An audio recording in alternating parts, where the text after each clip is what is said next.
Okay, तो चलिए start करते हैं हमारी नई टॉपिक जो कि है डायगोनलाइजेशन।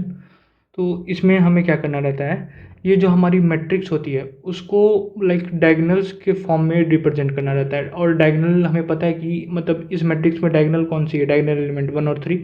तो हाँ, हमें डायगोनल के फॉर्म में और उसके साथ मतलब उसके साथ कुछ ना कुछ एलिमेंट्स होंगे जो कि जिसकी रिजल्ट मल्टीप्लिकेशन करके एक इक्वल आ जाएगी। तो हम इसको रिप्रेजेंट कैसे करते हैं, ये रिप्रेजेंट हो जाती है पी डी और पी इनवर्स। ठीक है, और यहाँ पे डी है डायगोनल मैट्रिक्स जो कि इसकी हो जाएगी 1 0 0 3।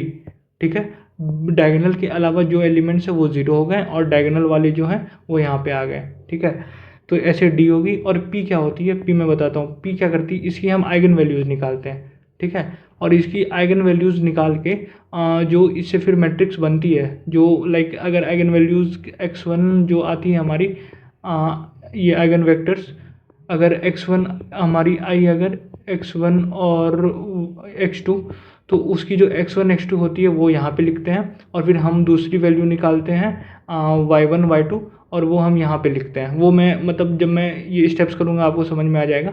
तो वो हमारी आइगन हो जाती है। तो मैंने क्या बताया था, पी डी पी इनवर्स। ठीक है, सॉरी ये क्या हो गया, पी डी पी इनवर्स।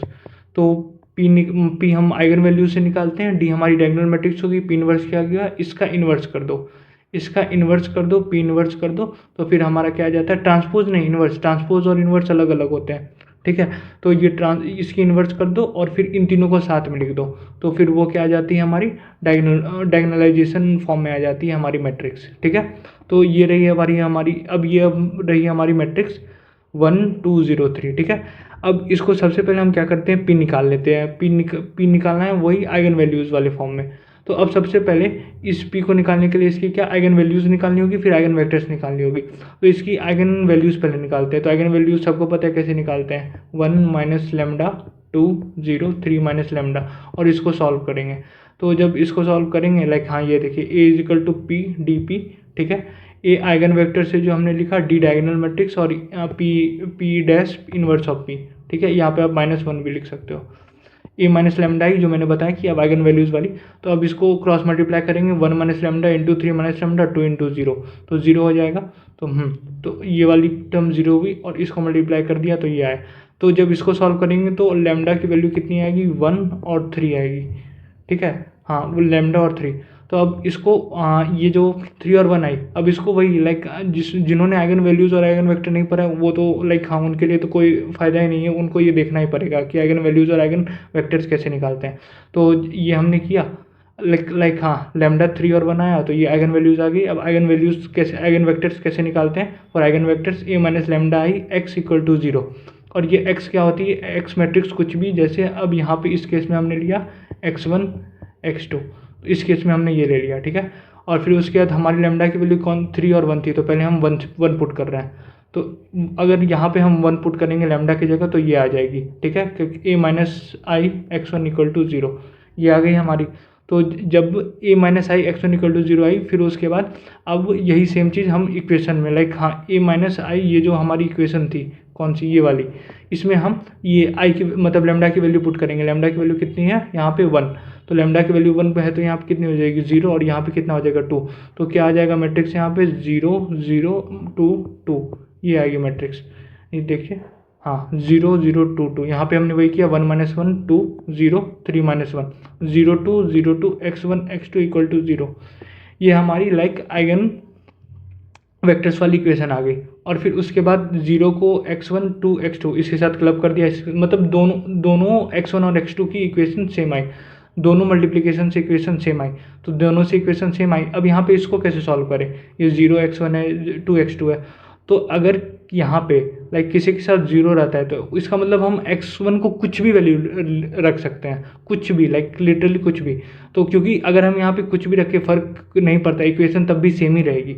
तो इस कारण हम x1 को यहाँ पे 1 मानते हैं। तो x1 को हम यहाँ पे 1 मानेंगे तो x2 कितना आएगा, x2 हमेशा 0 ही आएगा। आप x1 में कुछ भी रखो x2 0 ही आएगा। तो इस कारण तो मतलब x2 की एक वैल्यू कांस्टेंट आ गई, x2 0 आ गई, और x1 में आप कुछ भी रख सकते हो, कुछ भी।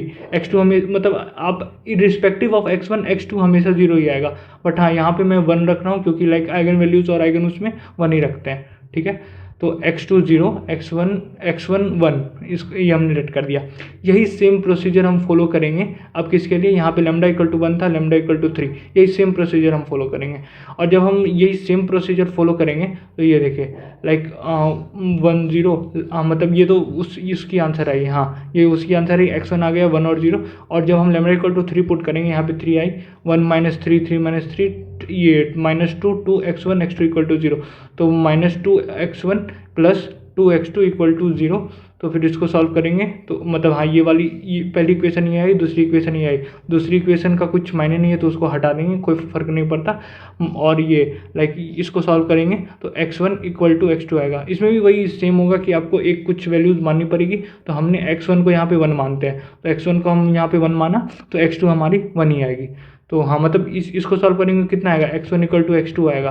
तो x1 इक्वल टू x2 आया, तो अब इसमें कुछ भी रख दो जब इसको सॉल्व करेंगे तो x2 1, x1 हमने लेट कर लिया 1। तो हमारी इसकी भी मैट्रिक्स क्या आ गई, 1 1। तो और उससे क्या आई थी, 1 0। अब ये दोनों को क्लब कर देंगे, जो हमारी x1 और x2 आई दोनों को क्लब कर देंगे, तो ये हमारी पी मैट्रिक्स हो गई, ठीक है।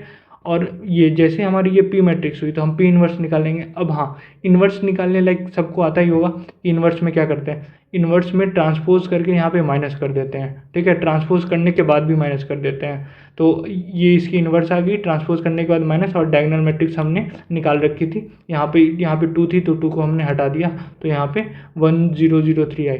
बस ये डायगोनल मैट्रिक्स है, और डायगोनल मैट्रिक्स के साथ हम अगर पी और पी इन्वर्स मिला दें तो ये हमारी डायगोनलाइजेशन ऑफ द मैट्रिक्स हो जाती है। तो यही ए को हम इस फॉर्म में लिख सकते हैं। और फिर ये कौन सी फॉर्म हो गई, यहाँ पे 1 1 0 1, 1 -1 0 1, 1 0 0 3। इस हिसाब से हमारी लाइक हाँ ये डायगोनलाइजेशन होती है। और हाँ, अब हमारा like almost chapter complete, linear algebra हमारी पूरी कंप्लीट होती है यहाँ पे।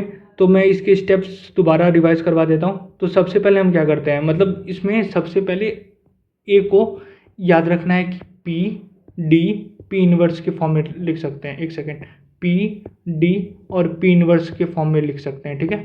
और यहाँ पे पी क्या होगी, पी यहाँ पे होगी हमारी आइगन वेक्टर, और ये पी इन्वर्स होगी इसकी इन्वर्स, और डी होगी डायगोनलाइजेशन। और आइगन वेक्टर वाली ये इक्वेशन दोनों कैसे निकालते हैं और फिर उसको मैट्रिक्स में कैसे डालते हैं, वो आनी चाहिए आपको। और मतलब इसके लिए थोड़ी आइगन वेक्टर्स वाली आप वीडियो देख सकते हैं। और डायगोनलाइजेशन बहुत ईजी है, ये जो मतलब डायगोनल के अलावा वाले टर्म है उसको हटा दो, 0 कर दो, तो बस डायगोनल वाले एलिमेंट रख दो, तो वो ये डायगोनल मैट्रिक्स हो गई। और बची हमारी इन्वर्स, वो इन्वर्स में क्या करेंगे, ट्रांसपोज निकाल के फिर मतलब हाँ ट्रांसपोज निकाल के वहाँ पे माइनस कर देंगे। तो हाँ, ट्रांसपोज निकाल के उसमें माइनस से मल्टीप्लाई कर देंगे, तो वो क्या हो जाएगी, हमारी इन्वर्स मैट्रिक्स हो जाएगी। बस इतना ही था डायगोनलाइजेशन में। तो यहाँ पे लाइक चैप्टर हमारी कंप्लीट होती है। और हाँ, हमारी लाइक प्रीमियम नोट्स होंगी, उसमें बहुत सारे क्वेश्चंस होंगे हमारे, तो वहाँ से आप प्रैक्टिस कर सकते हो। और हाँ, ये मोर देन इनफ होने होगा। अगर आप क्वेश्चन भी इसके साथ प्रैक्टिस कर रहे हो तो लाइक मतलब आपके मतलब मार्क्स कटने की फिर कोई गुजारिश नहीं है, आपके मार्क्स कटेंगे ही नहीं अगर आप क्वेश्चन भी साथ में प्रैक्टिस कर रहे हो तो।